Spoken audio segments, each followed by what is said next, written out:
£99. That's how much the new Honor 7S costs. A penny under £100.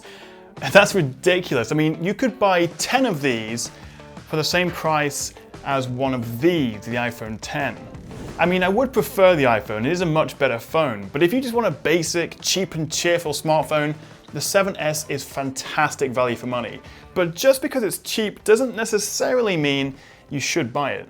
But let's start with the good stuff, and you get a 5.5-inch screen with a taller 18:9 aspect ratio, which gives it a more modern 2018 look. Design-wise, I really don't have many complaints. It's slim, it's comfortable to hold, the bezels aren't too chunky, it genuinely feels like a well-made device and far more premium than the price tag would suggest. I've got it in black, which looks smart enough, I suppose, a little bit boring. You can also get it in blue, and I think also gold, depending on where you live, but they would definitely stand out more than this. There's no home button, no fingerprint reader, and it uses the older micro USB connection, which is a bit of a shame, but none of these are exactly deal breakers. Weirdly though, there's no speaker grill on the bottom of the phone. Instead, the only speaker is in the earpiece. Call quality is fine, but speaker quality is pretty rubbish, unfortunately, sounding quite weak and tinny.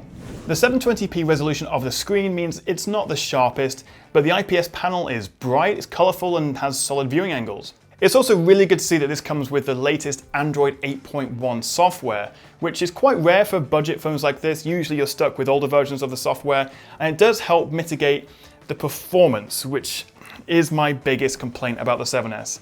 So let's get on to the not so good stuff. And as I say, my biggest issue is it's slow, really slow sometimes. Even just doing basic tasks like opening apps or typing on the keyboard, it can be really frustrating.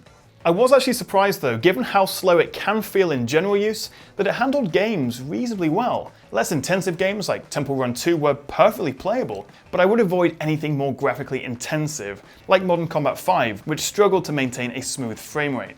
Now obviously I didn't expect any sort of blisteringly fast performance from a phone this price, but the quad-core MediaTek chip and the 2 gigs of RAM just don't have the horsepower to make this feel nice to use. And its 16 gigs of storage is basically the minimum you can expect from a 2018 phone. But the good news is it does support micro SD cards, so you can expand the memory by up to 256 gigs. As for the camera, well, you know it's not going to be great on a phone this price. But it's not the end of the world. I'd say it's serviceable. You get a 13 megapixel rear and a 5 megapixel front camera.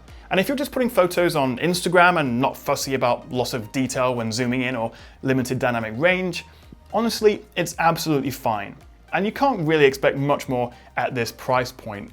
And next to photos from Honor's flagship, the Honor 10, yeah, there's a clear difference in detail and quality. But that phone costs 4 times more than this. Video is also limited to 1080p at 30 FPS, which actually looks quite good, although the lack of any kind of stabilization is pretty obvious. Selfies come out a little soft, there's definitely a lack of detail there, but colors are good and it does have a wide field of view. I guess the one benefit of an underpowered phone is you do get better battery life. The 720p screen, the slightly lower energy consuming hardware means that combined with the 3020 mAh cell, this gets you through a full day pretty easily. I had around 22% left at the end of a normal workday, so that's pretty good. You will need to charge it overnight, and unfortunately it does not support any sort of fast charging, which would be really my only complaint when it comes to battery life. So the big question, should you buy the Honor 7S? Well, I guess if you literally only have £100 to spend and you need a solid but basic smartphone, absolutely. It looks good, it's got solid battery life, and it's so cheap you can almost forgive its sluggish performance and slightly weak camera.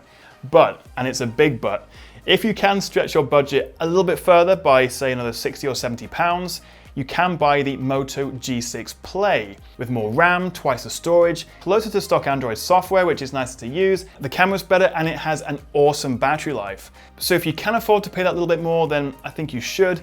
But as a backup or a burner phone or someone's first smartphone and you're on a super tight budget, the 7S is definitely worth considering. And I've put links to both of those phones in the description if you want to check those out. And I'd love to hear what you think about the Honor 7S. Would you consider buying a phone this cheap?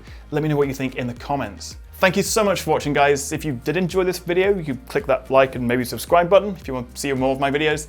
And I'll see you guys next time right here on the Tech Chap.